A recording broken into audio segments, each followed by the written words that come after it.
মায়াপুরে বেড়াতে যাওয়ার ছবি তো তোমাদের সাথে আগেই শেয়ার করেছি। আজকে মায়াপুরের জার্নি কিছু মুহূর্ত তোমাদের সাথে শেয়ার করব। দেখতে থাকো, অবশ্যই কেমন লাগবে বলবো। আমরা নবদ্বীপ ধামে আর কি নেমেছি এখানে। হাওড়া থেকে আমরা এক্সপ্রেস ট্রেনে একেবারেই নবদ্বীপ ধামে নেমেছিলাম।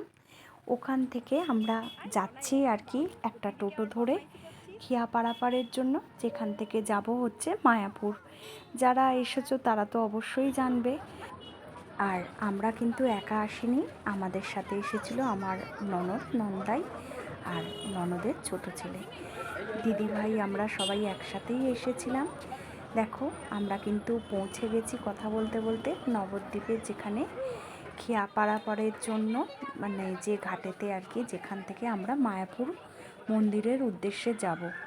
তো আমাদের লঞ্চের টিকিট কাটা হয়ে গেছে। জামাইবাবু আগে দেখো ননাইকে নিয়ে, আর দিদিভাই যাচ্ছে ননিকে নিয়ে, আর ওর বাবাইও আছে, আর পিছনে আমি যাচ্ছি তোমাদের সাথে ভিডিও শেয়ার করব বলে ভিডিওগুলো করতে করতে।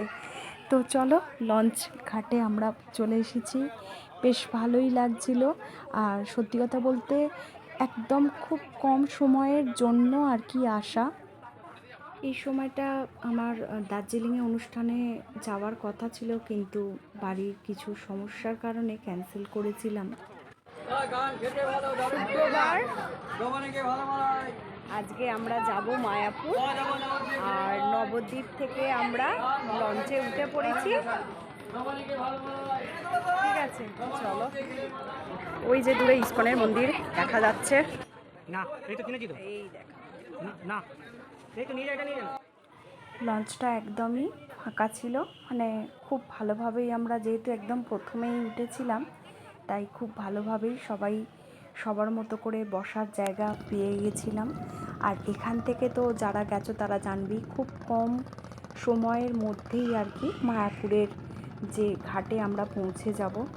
তো তোমাদের সাথে কথা বলতে বলতেই আমরা কিন্তু মায়াপুরের যে আর কি, যেখানে আমাদের ঘাটে নামবার কথা, সেখানে কিন্তু অলরেডি দেখো লঞ্চ কিন্তু আমাদের পৌঁছে গেছে। এবার আমরা মানে পারাপার হব, যেখানে দেখো সবাই একটু, যেহেতু সবাই নামবার জন্য করছিল, আমরা তাই একটু দাঁড়িয়ে গিয়েছিলাম সবাই নামতে, একটু ফাঁকা হতে, তারপরে নামলাম। আর এই যে দেখো বাঁশের এই যে সাঁকো মতো করা আছে, এইখানটা এখনও এই রকমই মানে করা আছে, এরকমভাবে এর ওপর দিয়ে আমরা পারাপারটা লঞ্চ থেকে হলাম। এরপরে আমরা এখান থেকে বাইরে বেরিয়ে আমাদের মন্দিরে যেখানে যাব আর কি, আমরা সেখানের জন্য টোটো ধরবো অবশ্যই। আর সত্যি কথা বলতে দেখে যেটা লাগছে, গরমের জন্য ভেবেছিলাম যে এখানে হয়তো একটু ফাঁকা ফাঁকা পাবো, তবে না, বেশ ভালোই আর কি। মায়াপুরেও আর কি বেশ ভালোই ভিড় ছিল। তবে মন্দিরের ভিড়টা যে তোমাদের কেমন ছিল সেটা পরে তোমাদেরকে দেখাবো।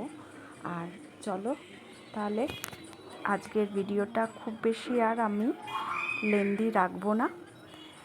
আমরা মায়াপুরে পৌঁছে গেছি।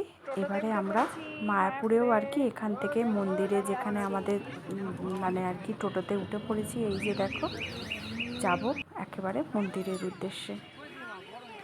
এই দেখো মায়াপুরের মন্দিরের এখানে আমরা পৌঁছে গেছি।